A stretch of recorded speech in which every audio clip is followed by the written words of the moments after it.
rápido e devagar.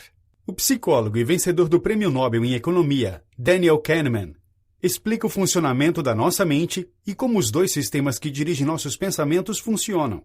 O sistema 1 é rápido, intuitivo e emocional. Já o sistema 2 é lento e mais lógico.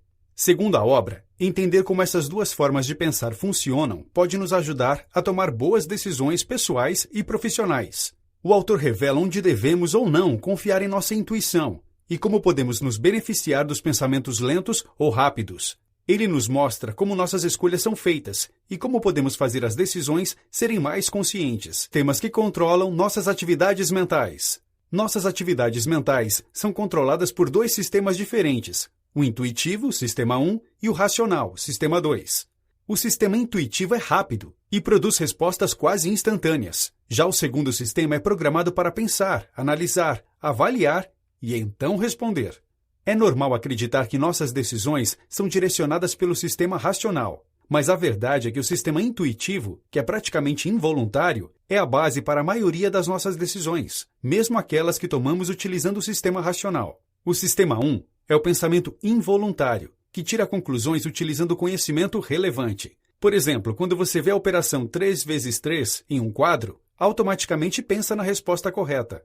Você tem essas respostas involuntárias várias vezes ao dia, e na maioria das vezes nem está ciente de que são resultados do sistema 1 trabalhando em seus pensamentos. Por mais que você possa controlar se quiser, algumas atividades funcionam de maneira automática graças ao sistema 1, como piscar ou andar. O sistema 2 precisa de sua total atenção para realizar a tarefa. Normalmente, quando você faz algo que não é uma reação automática ou reflexiva, o sistema 2 age. Por exemplo, se você está procurando um amigo em uma multidão ou cantando uma música.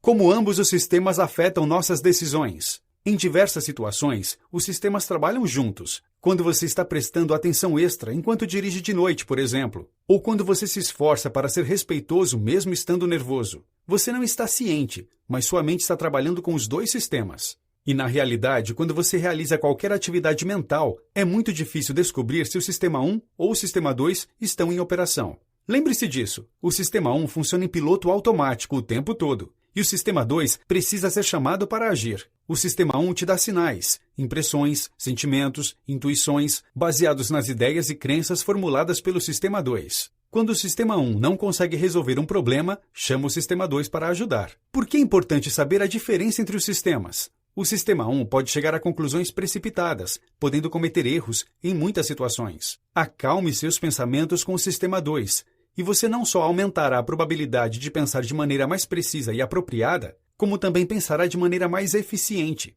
Por exemplo, quando você utiliza apenas o sistema 1 ao procurar por um parente no aeroporto, você passa o olho por todas as pessoas que cruzam seu caminho, procurando por um rosto familiar. Mas se você utiliza o sistema 2, pode filtrar conscientemente aquelas pessoas que têm cabelos pretos ou óculos, já que seu parente não possui nenhuma dessas características. Além disso, a procura é mais rápida e mais eficiente também. Nossos julgamentos não são sempre objetivos. Nossa mente está condicionada a ser sempre otimista, mesmo quando não há garantias de bons resultados. Quando tomamos uma atitude arriscada, podemos ainda assim demonstrar confiança por causa do nosso otimismo equivocado. Ele atrapalha nossa habilidade racional de calcular os riscos, aprendida com os erros passados ou com os conselhos de especialistas na área. Esse sentimento de otimismo ilusório nos impede de investir tempo e planejamento adequados. O otimismo nos dá a falsa impressão de que temos grande controle sobre a situação, mas isso pode não ser verdade. Enquanto a falta do pensamento objetivo é perigosa em muitas situações, a subjetividade nos ajuda a tomar boas decisões e a julgar as coisas corretamente. Pense na subjetividade como o elemento que mantém as coisas balanceadas e as coloca em perspectiva. Observe como olhar para essa situação de uma maneira puramente objetiva pode mudar nossa perspectiva.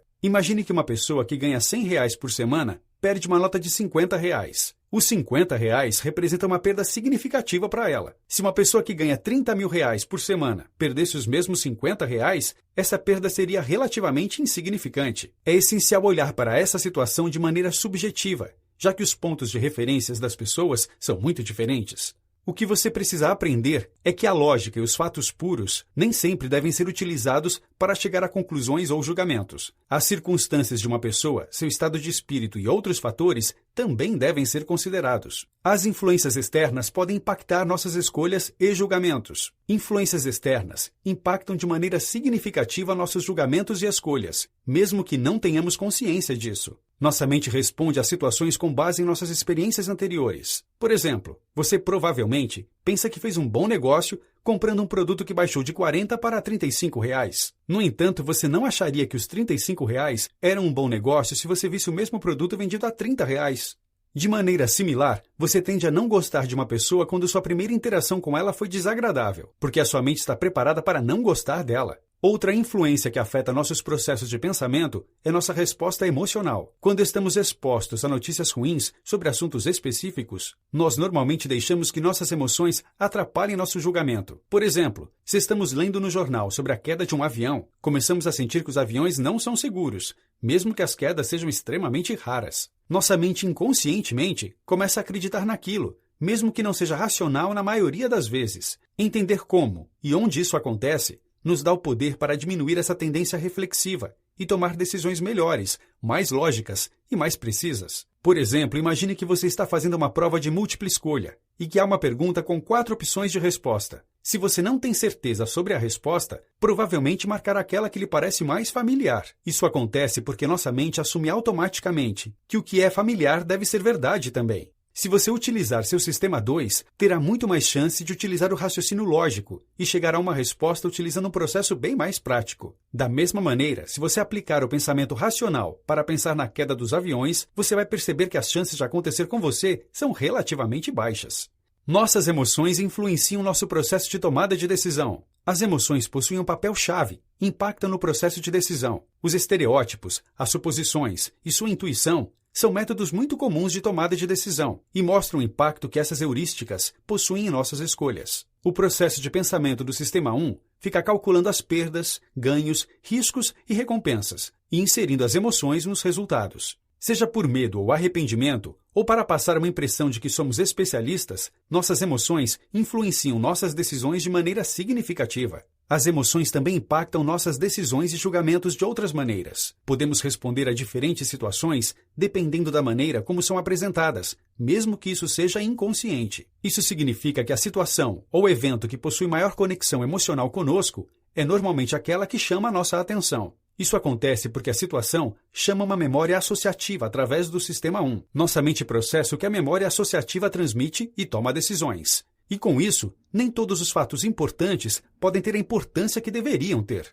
Por exemplo, médicos podem ser mais propensos a optar por um procedimento se souberem que a taxa de sobrevivência é de 90%, do que se souberem que a taxa de mortalidade é de 10%. A associação feita nesse caso é a sobrevivência, que é um resultado positivo para o médico. Isso faz com que o Sistema 1 dê um peso maior às decisões positivas. Devemos forçar nosso Sistema 2 a trabalhar para analisar os fatos reais para nossa tomada de decisão, ao invés de deixar que nossas emoções tomem o controle. Só assim poderemos superar essa influência em nossas escolhas. Nosso cérebro procura seguir o caminho mais fácil. Quando somos confrontados com uma situação, a resposta humana típica é a de escolher o caminho mais fácil, ou seja, evocar nosso Sistema 1. Nosso cérebro tem a tendência de seguir o caminho com a menor resistência. Então, mesmo quando você é confrontado com uma situação que parece diferente, seu cérebro vai aceitar a explicação menos confusa. Duvidar de algo, ou simplesmente não acreditar em algo, é uma tarefa que exige muito esforço para nosso cérebro. Então o Sistema 1 tem a tendência de apresentar a situação da melhor maneira possível, de uma maneira que você consegue acreditar.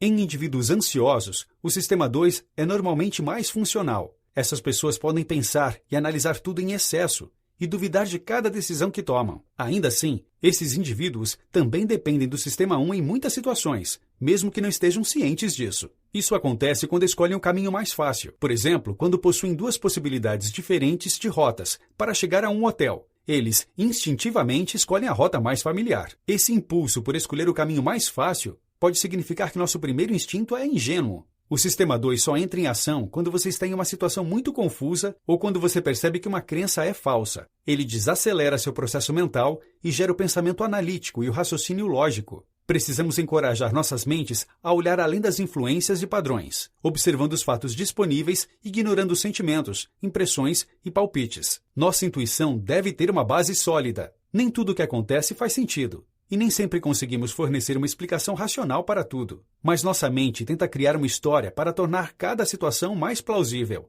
O fato é que, para que as coisas sejam mais fáceis de entender, nossa mente cria ilusões. Portanto, a informação na qual acreditamos pode ser, na verdade, uma ficção criada pela mente. Essa história inventada pode, então, se tornar aquilo que chamamos de intuição. Como resultado desse sentimento forte, você poderia acabar tomando uma postura em determinada situação, que é completamente contrária aos fatos reais do caso. E isso é claramente um problema. Porque se suas decisões ou julgamentos não são baseados em fatos reais, elas podem ser inapropriadas ou estarem erradas. Isso significa que o sentimento ou a intuição são apenas falácias? Nem sempre. A intuição existe, especialmente a chamada intuição do especialista. Contudo, esse sentimento ou intuição surge de uma grande experiência em sua área de especialidade.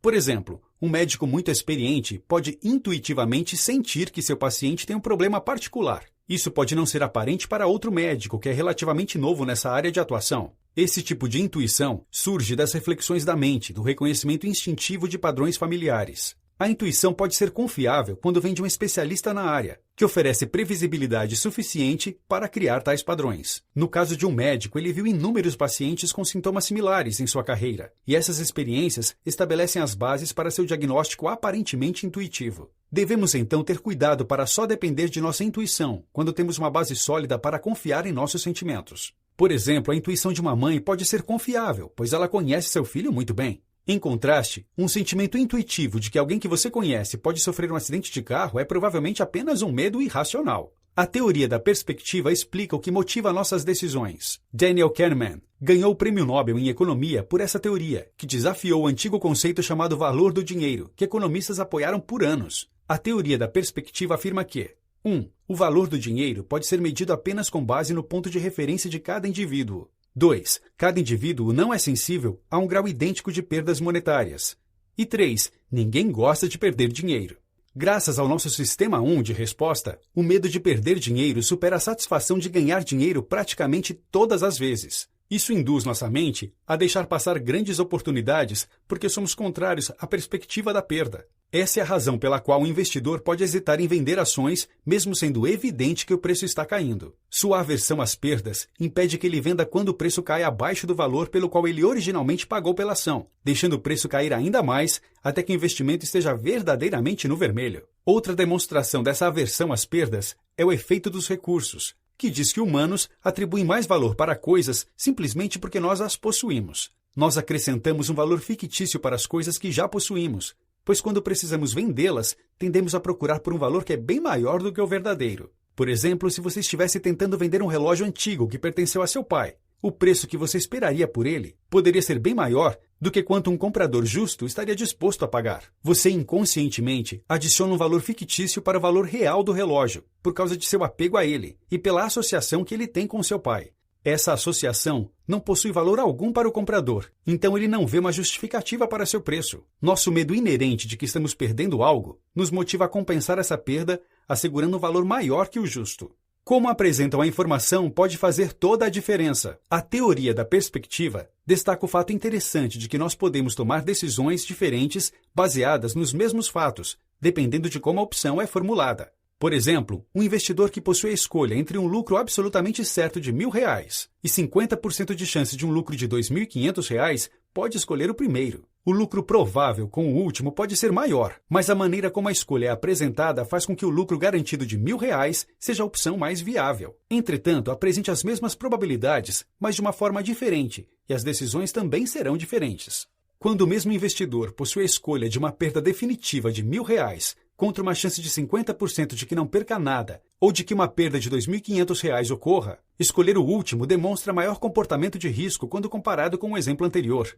A teoria da perspectiva defende que o processo de decisão aconteça em dois estágios, edição e avaliação. O estágio de edição ocorre quando as possibilidades são analisadas, e é aqui que a apresentação pode ter um enorme impacto. O estágio de avaliação acontece quando escolhemos a possibilidade que oferece o valor máximo, mas tenha em mente que esse valor é determinado pela perda ou pelo ganho, que precisarão ser levados em consideração muito mais que o resultado final da decisão. Isso ocorre porque, como vimos anteriormente, nossa resposta do Sistema 1 possui uma forte aversão às perdas financeiras. De fato, essa aversão às perdas é tipicamente mais forte que a atração que possuímos por oportunidades de lucro. Podemos evitar tomar uma decisão que irá claramente resultar em uma perda, mesmo que seja igualmente evidente que a procrastinação provocará resultados ainda menos favoráveis para nós.